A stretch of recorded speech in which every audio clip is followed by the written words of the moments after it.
Ang susunod na programa ay rated PG. Ito ay nangangailangan ng patnubay at gabay ng magulang para sa mga batang manunood.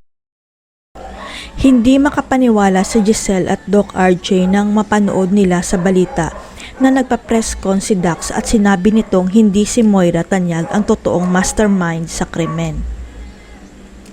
Ang buong akala pa naman ni Giselle hindi na babaguhin ni Dax ang una niyang statement na si Moira ang nag-utos para ipakidnap si Sir Pepe pero bigla na lang itong bumaliktad.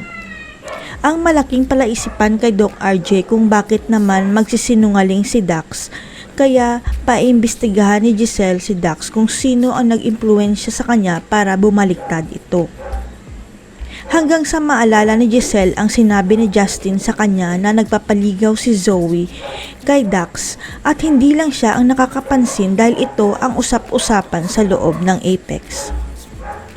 Ito ang dahilan kaya gustong palayasin ni Justin ang kaawan niyang si Zoe sa Apex dahil hindi naman tama na nagpapaligaw siya sa prime witness sa kaso ng Lolo Pepe nila.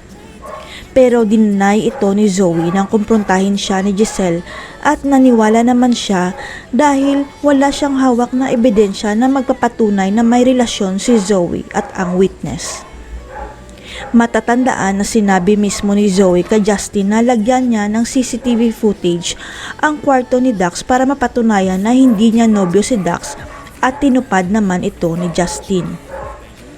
Walang kamalay-malay si Zoe na sikretong pinalagyan pala ni Justin ng CCTV footage ang kwarto ni Dax para mapatunayan na tama ang sinasabi niya kay Giselle tungkol kay Zoe. Nang sumabog ang balita ng pagbaliktad ni Dax sa press con, dali-daling kinuha ni Justin ang CCTV footage sa kwarto ni Dax at ibibigay niya ito kay Giselle at Doc RJ. Dito nila makikita at maririnig na sinabi ni Zoe kay Dax na may pag-asa na maging sila basta sabihin lang nito na hindi si Moira ang totoong mastermind sa pagkidnap kay Lolo Pepe.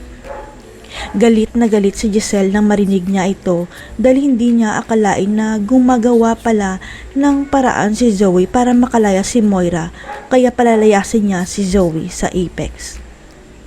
Hanggang kailan kaya magpapanggap si Zoe na may gusto siya kay Dax? Malalaman kaya ni Dax na niloloko lang siya ni Zoe para makalaya si Moira? Abangan.